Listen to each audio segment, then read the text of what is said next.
Hey, what's happening? How you doing? As always, thank you for swinging by Lying Beliefs. This is Maurice, your host. Lying Beliefs is a channel that's created to help us all discover what lies in our way. As always, I have a question. Do you know who you are? Or do you still believe, or do you still think that yourself represents who you are? See, we human beings tend to live under the idea that our self is what actually defines us. We live under the impression that we and ourselves are truly one and the same. But I'm here to tell you that is not so. I'm here to tell you that there is a monumental distinction between who you are and yourself. It's very important that we come to realize that the idea, the self-identity that we all live by is just that. It's an idea. It's a man-made concept that has been embedded into our minds since birth.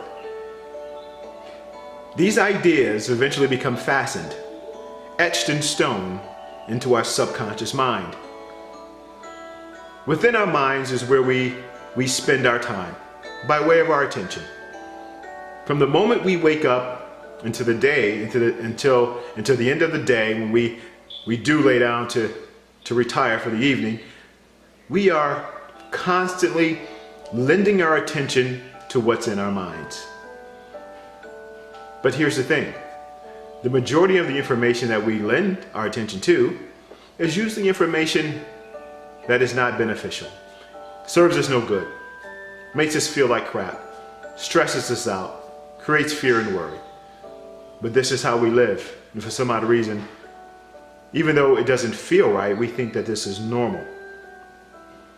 Well, we must all come to realize the distinct difference between who we are and our self. Understanding that our self is a man-made concept, that by us lending our utmost attention to it, it conceals us. We human beings will never rise and shine until we lay ourselves down to rest. Ourselves create this dark identity in terms of who we are. And what's interesting is there are a lot of spiritual teachers who say that we all need to seek our higher self. I find that interesting because in my quest, in my pursuit for enlightenment, I chose to leave searching for my higher self completely out of the equation, completely out of my pursuit for enlightenment. My whole goal, my whole purpose was not to discover an elevated self or a higher self, but to simply discover who I am. That's it. And I must say that I am fortunate to have been formally introduced to who I am. And who I am, I've come to realize, is not defined by any man-made concept. Who I am an emotional being. But that emotion is defined by love. That is what really defines me. That is what I am in pursuit of. The feelings that stem from love, joy, peace, harmony, and happiness.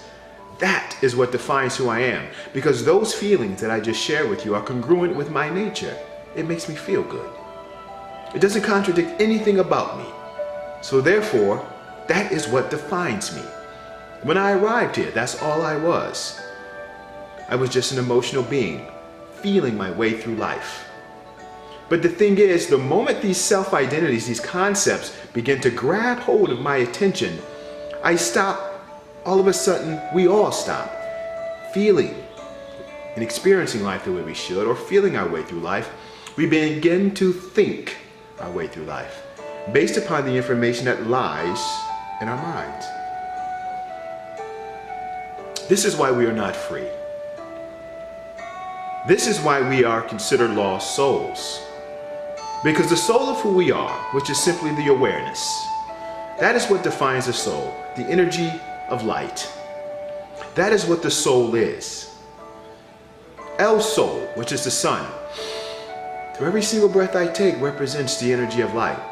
Every every morsel that I eat, from the food I eat, from the water I drink, I am consuming El Sol, solar energy.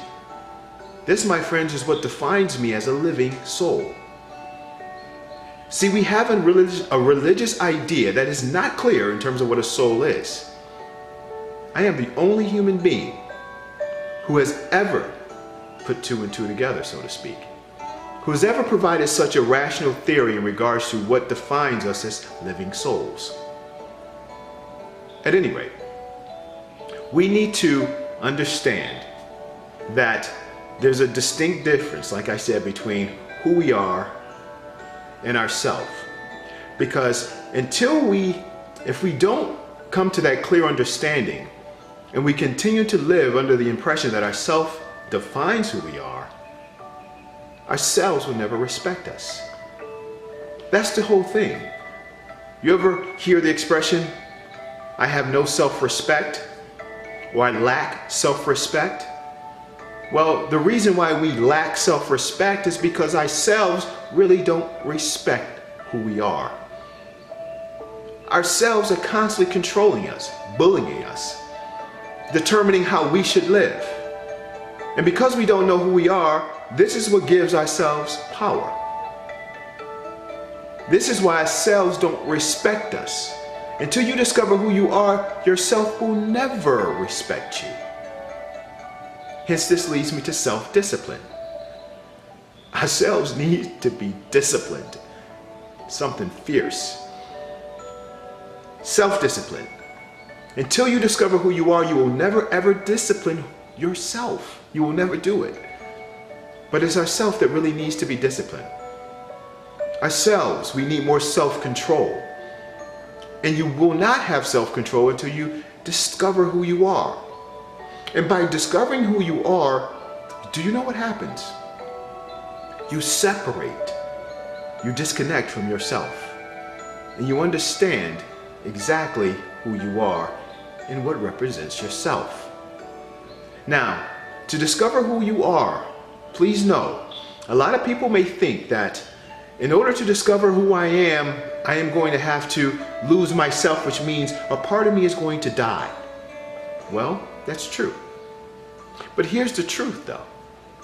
The part of you that needs to die, that will die, needs to die. See, the part of the self that needs to die is the part that we pay most attention to, the part that prevents us from prospering in life. The self that needs to die are the concepts that we live by that creates fear, worry, stress, separation, that steers us away from oneness and keeps us in this realm of selfishness. And with that being said, I'm going to go back to what I said earlier in terms of my whole pursuit was to discover who I am and not to seek a higher self. Because as I perceive it, how it has been, myself has always been in control. Myself is really the root in which stems my selfishness.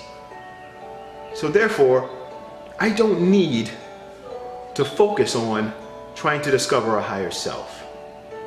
And when you come to realize that the energy of life, this is what makes us all a miracle of life, is actually what defines us all, and how that one source of energy that fuels us all, we're all connected to, which makes us really a part of the same family, you will begin to see who you are in everyone else.